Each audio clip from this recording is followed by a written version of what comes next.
विकास के लिए सामाजिक, आर्थिक, राजनीतिक न्याय मिल सके, इसके लिए भगवान बुद्ध ने अपने शिष्यों को, जिनको भिक्षु कहा जाता है, उनको प्रशिक्षित किया, उनको ट्रेनिंग दी और उनको ये निर्देश दिया कि आप पूर्ण रूप से समाजवादी जीवन जिएंगे। भिक्षुओं को क्या निर्देश था? क्या उनकी अपनी निजी गृहस्थी नहीं होगी? अगर गृहस्थी है तो अगर संघ के सदस्य बनना चाहते हैं तो गृहस्थ जीवन को त्याग करेंगे। निजी कोई संपत्ति नहीं होगी, 3 जीवन से ज्यादा जीवन नहीं होंगे, एक जगह पर स्थायी नहीं रहेंगे, निजी संपदा स्थापित नहीं करेंगे और परोपकारी मेरे धम्म नीति को सभी को जन जन तक गाँव बताएंगे और उसके बदले में जो भोजन मिले उसी से पेट भरेंगे।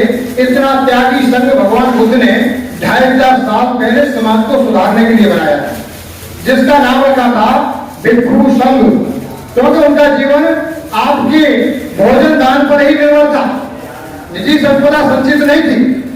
तो आज से 2500 साल पहले सबसे पहले समाजवाद की स्थापना की तो भगवान बुद्ध ने की और उस समय में सुनीत भंगी, उपाधि नाई, सुप्पी सोपाल चांडाल, प्रकृति नाम की चांडालिका और आम्रपाली जैसी नगरवधु के साथ साथ भगवान बुद्ध के सारे पुत्र, मोगलगान जैसे ब्राह्मण और अनाथ पिंडक जैसे दानी, सभी वर्ण जाति के लोगों को जोड़ते हुए राजा प्रसेनजीत, राजा बिंबिसार को भी दीक्षा दी और उस संघ का जब प्रचार प्रसार हुआ, उसी नीति को जो सम्राट अशोक ने अपनाया तो भारत बृहद भारत बना, क्योंकि शस्त्र के बल पर कलिंग युद्ध तो जीता सम्राट अशोक ने, लेकिन सम्राट अशोक की समझ में आ गया कि हिंसा शांति नहीं ला सकती, हिंसा हमेशा विजेता नहीं बना सकती। इसलिए भगवान बुद्ध के पंचशील की नीति के सिद्धांत पर संधि की व्यवस्था की और छोटे छोटे राज्यों को मिलाकर के बृहद भारत की स्थापना हुई। सभी वर्ग जाति के लोगों को स्वतंत्रता, समानता, न्याय, बंधुत्वता का संदेश दिया, सभी को सामाजिक, आर्थिक, राजनीतिक क्षेत्र में विकास के पूर्ण अवसर दिए और उससे क्या हुआ?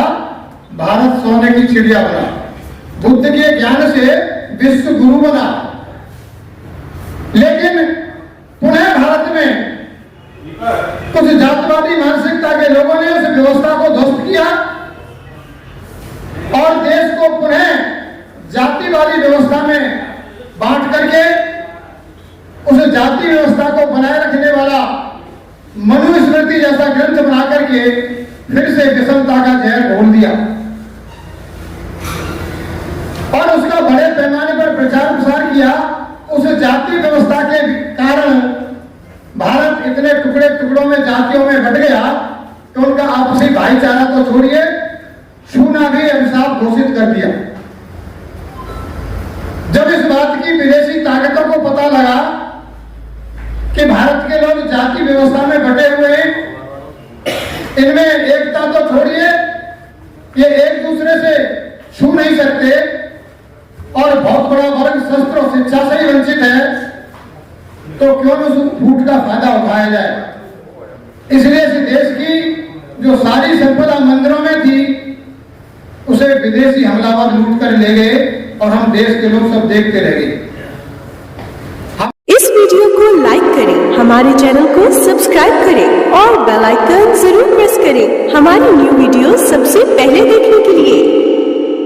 सब्सक्राइब करने के बाद ना घंटी बजा देना, ताकि जब भी मैं कोई न्यू वीडियो अपलोड करूं तो तुम्हारे फोन की घंटी भी बजे।